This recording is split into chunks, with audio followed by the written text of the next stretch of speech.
maybe throwing away 50%. So just going from petroleum to electricity driving our light vehicle fleet, that is cars and small trucks, you've got a huge efficiency gain, apart from the question of where that oil's coming from. So just looking at what can we do to make up these sources, the offshore oil and gas, rooftop photovoltaics with every roof in the state, biofuels using all our agricultural land, and some centralized PV in fallow lands. You add all that up, we're not even at half of our energy use. Offshore wind stands out as this huge resource that's more than all of our energy needs for the state right now, so you've got about half of it left to export. So although we want to pursue lots of different resources, not just one, in the mid-Atlantic, we're not going to get to big carbon reductions, and we're not going to get to energy independence if we don't have major offshore wind programs. That's the really big resource. Just on a pie chart expressing the same thing, it looks kind of crazy. So offshore wind is the big resource. I'm not saying we shouldn't be doing other things. PV is a better load match, for example, photovoltaics. But we got to make sure we have policies that address our large resource. The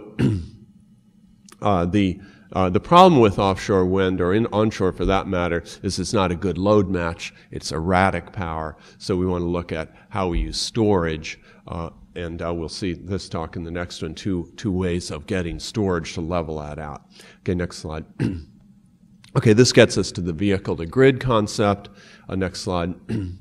If you're just thinking about electricity as a fuel for light vehicles, you've got generation, maybe traditional types of generation or wind or whatever, going through the traditional types of generation, going through the transmission system, then out through the distribution systems, the wires that you see in neighborhoods, to a home or office building or parking structure where there are plugs for electric or plug-in hybrid vehicles. This is the normal way of thinking about electricity as a vehicle fuel. Next slide.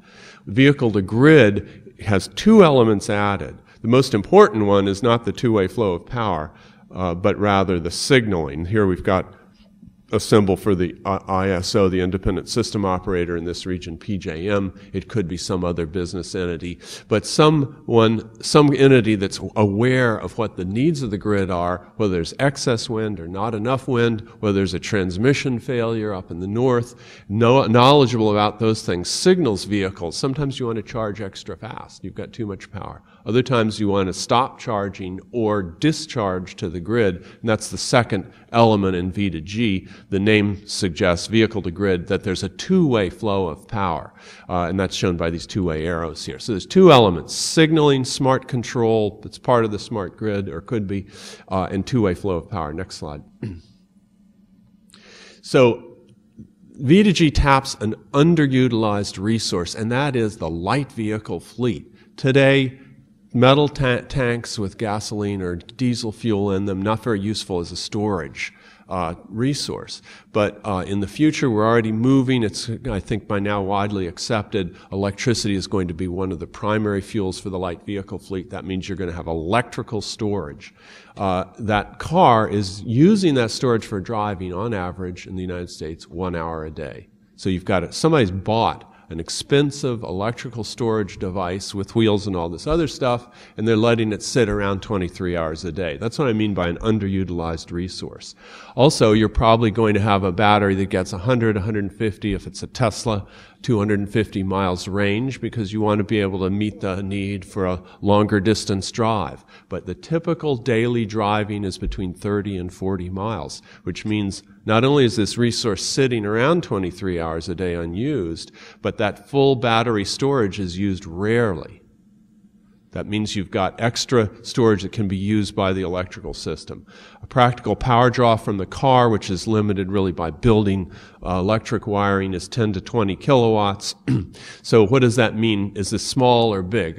We did the resource size for production of electricity and liquid fuels. Let's do it for storage now. The U.S. Total U.S. generation resources are just under 1,000 gigawatts. That's 1 million megawatts. Okay, load is about half that.